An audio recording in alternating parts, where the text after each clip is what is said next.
நீங்க நல்லா பேசுறீங்க, அதுல வந்து கொஞ்சம் பேர் தான் பேசுறீங்க. அப்போ உங்களுக்கு எல்லாம் திறமை வந்து நிறைய இருக்குது. பேசக்கூடிய திறமை இருக்குது, பாடக்கூடியது, ஆடக்கூடிய திறமை எல்லாமே இருக்கு. இந்த திறமைய படிக்கிறத நாம என்ன செஞ்சுக்கணும், இதெல்லாம் மனப்பாடம் பண்ண முடியுது, கண்ணு பார்த்தா செய்யணும். அப்ப அதே வந்து நம்ம என்ன செய்யணும், பாடத்துல படிக்கிறதுலயும் இருக்கணும். சரியா? இத ஆடுறத மெமோ வர்றீங்க, அந்த ஆர்வம் எல்லாத்துலயும் நான் படிக்கிறேன், நான் தான் முதல்ல வாசிப்பேங்கிற ஆர்வம் எல்லாருக்கும் முதல்ல என்ன செய்யணும், வரணும். அப்பதான் நம்ம இன்னைக்கு நம்ம கல்வி வளர்ச்சி நாள் கொண்டாடும் ஒரு அர்த்தம் இருக்கும். சும்மா கல்வி வளர்ச்சி 15 ஜூலை 15 கல்வி வளர்ச்சி நாள் அப்படி சொன்னா மட்டும் போதுமா? நாம அதுக்கு என்ன செய்யணும்னா நம்மளுடைய கல்வி திறனை செஞ்சுக்கணும், வளர்த்துக்கணும். அதான் நாம அவருக்கு செய்யக்கூடிய சிறப்பு. கல்விங்கிறது படிச்சு அப்படியே மனப்பாடம் பண்ணி ஒப்பிக்கிறது மட்டும் கிடையாது.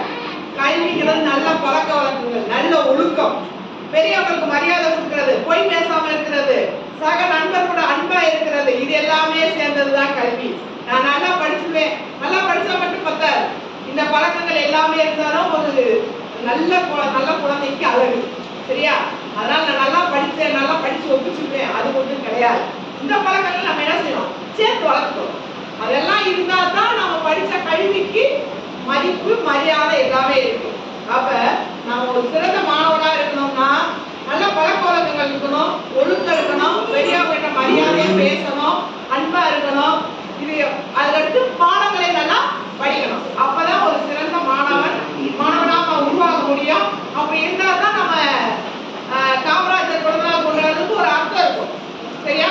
நீங்க இன்னையில இருந்து நான் நல்ல மாணவனா இருப்பேன், நல்லா படிப்பேன் அப்படின்னு என்ன செஞ்சுக்கோங்க, போய் சொல்ல மாட்டேன், பெரியவங்களுக்கு மரியாதை கொடுப்பேன், இதெல்லாம் நீ என்ன செய்யணும், சொல்லணும். சரியா? இதெல்லாம் நீ ஃபாலோ பண்ணாலே காமராஜர் பிறந்தால் அவர் என்ன நினைச்சு இந்த பள்ளிக்கூடங்கள்லாம் திறந்தாருங்கிறதுக்கு ஒரு முழுமையான ஒரு அர்த்தம் கிடைக்கும். சரியா? இல்ல இருந்து நம்ம நல்ல மாணவனா இருப்போமா? ஏற்கனவே நீங்க சிறந்த மாணவர்கள் தான், இன்னும் சிறந்த மாணவர்கள் என்ன செய்யணும், இருக்கணும். சரியா? சரி. அதுக்கடுத்து உங்ககிட்ட ஒரு நல்ல பழக்கத்தை வளர்க்கறதுக்காக இன்னைக்கு டீச்சர் வந்து நம்மளுக்கு எல்லாம் மரக்கன்று வாங்கிக்கிறதுக்காக முதல்ல அவங்களுக்கு ஒரு நன்றியை சொல்லிடுவோம்.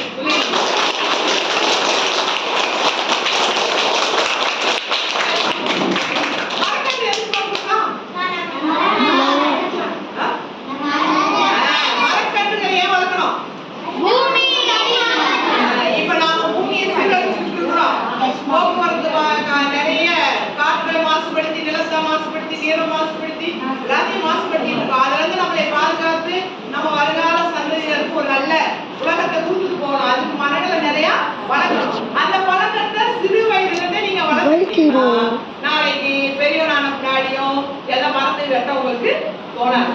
அதனால உங்களுக்கு கொடுக்கக்கூடிய மரக்கன்றுகளை வீட்டுல ஓயோ தோட்டத்துல ஓயோ பத்திரமா நட்டு நீங்க பாதுகாத்து நான் சரி மரத்தை நல்லா வளர்த்து